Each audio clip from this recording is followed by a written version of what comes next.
Hello, it's Janet from UniqueRawLLc. Hello, how are you today? Have you been feeling beautiful? Have you been feeling strong at all? Thank you for coming, and to all my subscribers, if you will please do the thumbs up thing for me, and maybe on all my videos in my channel, that would be great. Somebody get working, please. And if you could send it to any friends, increase my subscribers, I would love that too. I enjoy bringing this information here, and growing this channel would be great. I do feel I have information that is a leadership role to provide to people. Perhaps not always the most entertaining, but definitely I provide those things that I would stand by 100%, and that I've seen proven in myself and for other people. So today, let's go quickly over here. I have to show you. You'll see one of the last live videos. I've been doing these lives. I made a raw vegan chili, and I made another one today for lunch, and I want to eat it, but I thought it was great to show. Here we are. It has the sauce is in there, and it's not mixed together. We have jicama in there and some watercress, actually, with cucumber. Cilantro is on the top, and some lovely cherry tomatoes. These are so sweet. Has a lot of cumin in it. And I have not given you my specially made chili powder, which I think makes the chili a chili. But you have the recipe over at the other video. Maybe it'll be linked or not. So today, I have a little bit of notes here to look at for you. We're going to talk about your food karma. Your food karma. I could talk about mine a little bit, but let's get to you first. So karma really is a simple thing. There's a lot written about it. I think there might be confusing things out there. I know I've been confused about it, especially when you relate to like death and more lives and things like that. But if we look at it, what it actually is, it's a kind of accumulation of what you have energetically taken up into your life or your soul or your spirit to work with. And we won't go back 100 years for you. We won't go back 100 years for me right now. We're going to look at your food karma, how about for this lifetime, which is, let's take a look at why we would do that. One can be prevention. If you are 100% healthy, have no problems, no complaints ever, then you might want to start looking at for prevention's sake. Usually people, we don't want to make a change until, or face something until some pain comes along, or until something very uncomfortable happens, or we suddenly get sick, or somebody else, you witness somebody else get sick, and it might trigger you to start looking at your own issues. So I personally, prior to knowing anything about what karma was, I know at a very young age, I was aware I didn't want to have the diseases that were running in my family.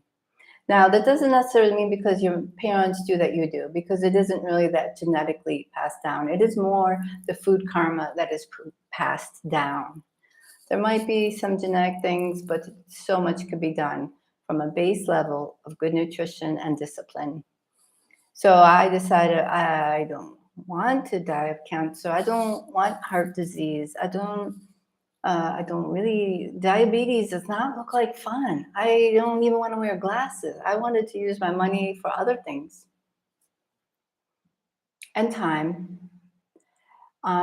So I did whatever I could. I started with food interests and diets. Not a lot of extreme diets, because I was very athletic. So I was kind of really happy to be eating food. But still this balancing of carbohydrates and fats and mostly macros. So that was like around age 15. So this is about 40 years of food interest. So this is part of the leadership I'm bringing to you. So anyway, if you look at your family and decide whether or not some of these are the things that you want to become conscious of the fact that you might be predisposed for some of these things.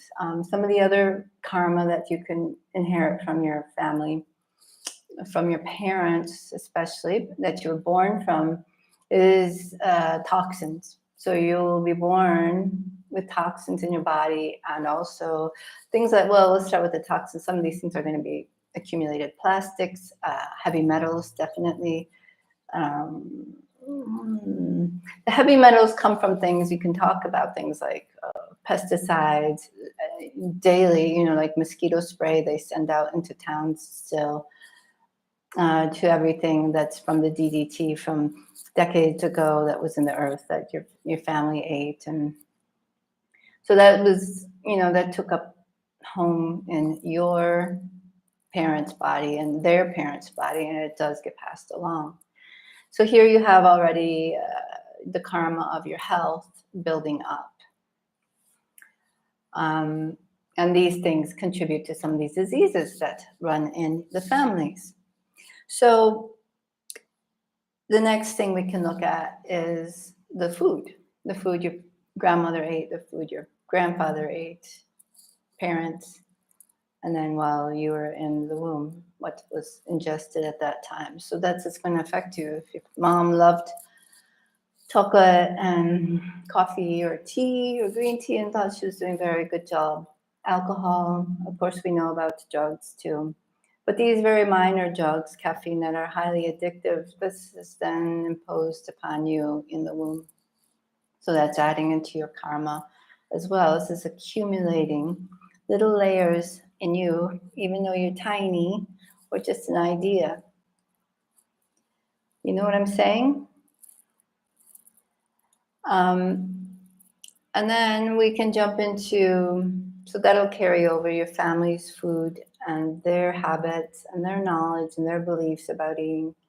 And eventually, when we've gotten older and we start making our own choices, even if it's when we're 7 years old and we're at the birthday party and mama says, no, no, no, don't eat this, eat that. You know, they serve some candy that's got all the artificial colors, all the chemicals in it and everything. And you as a child, your mama doesn't give you the discipline, your dad doesn't, and you see no reason not to eat this candy. So another layer of karma has gone on. So you started ingesting now from the environment and where you've grown up. That's the beginning. And this whole point here is for us to humble down a bit. And, you know, we can jump to now. Now, here we are. Me, many decades, many decades, to then look at symptoms, recurring symptoms to your life, symptoms you've been to the doctor for, little symptoms. I would hope this video reaches to people who are like, oh, I just get this or this, but it's still an unhealthy balanced symptom. It's not to be pushed aside, but you can use it as information, as an investigation, and not as your enemy. It's part of you. So we embrace it and say, oh, like every winter I would get like this dry rash on the side of my legs for a few years. It was in my 20s. I didn't go to the dermatologist. I was over dermatologist by that point. I had pretty bad, not horrible, but enough where I had kind of cystic bits on my face, and I might have a little scars here that I can't see. And was treated with Accutane and all these poisons that they give people, or kids and parents, for this. That was really solved when I finally, there was no more breakouts after dairy was gone. That helped a lot. But so like I would get this rash, but there was nobody triggering me to go, well, what could this be from? I go, it's dry weather. but didn't really have the self-awareness to be able to sit with a little deeper, to decide to work with the food that I'm eating, to really look at the water or anything else that I was consuming and pick it apart. This isn't highly encouraged. The things you just given more and given more to consume, more creams. And I still can't believe there's certain creams on the market. I really can't. I went into this natural state in the woods and I came out and I was like, people are still using these things. So it could be something you've been putting on your skin for years. It's suddenly you have a rash here. You have it for years, but you don't even look at the fact that the chemicals in this sun cream or whatever it is you've used are coming out. You've overloaded. It's gone to your liver now, and it's coming out again. Somehow this rash healed after I went 1 year. I went to Florida in the winter, January, February time. I went swimming in the sea. And from that time on, I never got that rash again. Miracle of nature. So what you can do, first of all, I brought my course printed out. This one's in black and white, but of course you can print yours out in color. This is book 1, and perhaps we can do a reading from it one time. And in one of the other booklets, this is a lot of talking about kind of what I'm doing now, giving you a chance to get perspective into, it's a mini like one-on-one with yourself. It's such a gift to yourself to make time to talk to somebody educated and experienced and with training and counseling or listening, to bring to your attention what some of these issues are, and without any judgment. You might be judging yourself a lot and a lot of programming. And in here we do get into a little bit of some of the ways you want to break into some different eating with talking about juices, talking about smoothies, giving resources, other resources here. Other resources here, small list of very quality places to go for information, to start like making your own little army for yourself. But in course 2, maybe, I think 2, there's going to be a health form that you fill out. It's kind of like your own survey. It's kind of like what you would do for a doctor's office when they give you that health form and health history. If you meet with me, you would use it. So I would encourage you to get this into this course 2 and course 1, of course, to give yourself that space and time. It's really quite that easy. Turn off YouTube for a little while, except for here. And some things that are highly supportive, and get a notebook and paper and you can write down some of these things, symptoms, your family's health history, and what keeps recurring, and what is it immediately now that if you had an eraser, you had a magic wand, big broom, what would you get rid of immediately now? What is the biggest stumbling block you have now? It could even be something in a relationship. And then it puts you a little bit more at space 0.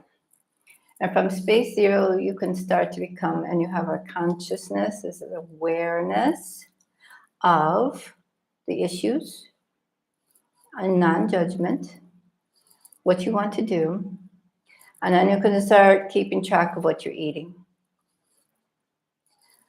Before that, we could do this thing where you take like from 1 to 10 years, from 10 to 15 years, from 15 to like 20, 25, and from 25 to about 35, and make like little groups of what you ate. What were the main food groups you were eating in each one of those decades or so, decades and a half of your life? Like, did you grow up on breakfast cereal and SpaghettiOs, but then when you became a teenager, you ate more salads and pizza, and then you tried out, you decided it was a very good idea. Luckily now we do have awareness around being plant-based. So maybe you're fortunate to start eating plant-based, but you will really love tofu pups and whatever cosmic burgers, processed food. And then like now you have this awareness to see what your karma, what your food karma is. It's right there. You could write it down on a piece of paper. You could draw it, draw all your foods that you ate, all your favorite candy bars, favorite potato chips, favorite snacks. Are you eating late at night? Were you binge eating? Did you go through some eating disorders? This will give you some compassion for yourself as well. You do your own little timeline. You study the timeline of so many other things. Why not study our own timeline? It's worth it. That brings us to now again. Oh, I've got this, suddenly I have this rash, but it's not suddenly. You could have changed your diet for the better, started some juicing, and bring this down a little bit. Started to cleanse out your liver after a certain amount of time. And then this, because the stuff comes out, it doesn't go out some other ways, it can float to the surface of your skin. I mean, okay, here, look, I have these little spots, you know, on my skin, the little dark spots. Those are toxins from, I didn't mention other thing that could be passed down from your family. It's going to be viruses and bacteria. Epstein-Barr virus is very prevalent. It could be, it's in you, but it could be repressed because of your immunity is good. But these other viruses as well, they're going to eat up the heavy metals, and then they give off their poop. They go to the bathroom, they excrete viral excretions, and they rise to the surface. And the ones that I wound up with, they knock off the melatonin. These are, I don't know for exactly why it gets darker, but I do know that I've lost some melatonin because of this viral and cleansing of it in the liver. So this is something you can look at. Now you have this issue, but it's from years and years of accumulation. Give yourself forgiveness. You didn't know better. You can have compassion and then make changes, which is what I can help you do, or at least bring you the awareness. So I'd love to help you more, but I'd also love to eat my lunch now. It's been so good seeing you. I'm feeling better. I've lost some weight again, finally. This period that I had of about a year, really intense issues from these neurotoxins and everything. I've cleansed a lot of it out, so I'm feeling better. There's a muscle, see? Raw vegan. Well, not all raw vegan. Sometimes I can talk to you about transition foods too. Thank you. I give you a thumbs up for being here, and I encourage you and send you a lot of support. It can be confusing, but take yourself out of the confusion and focus. You can do it. Bye-bye.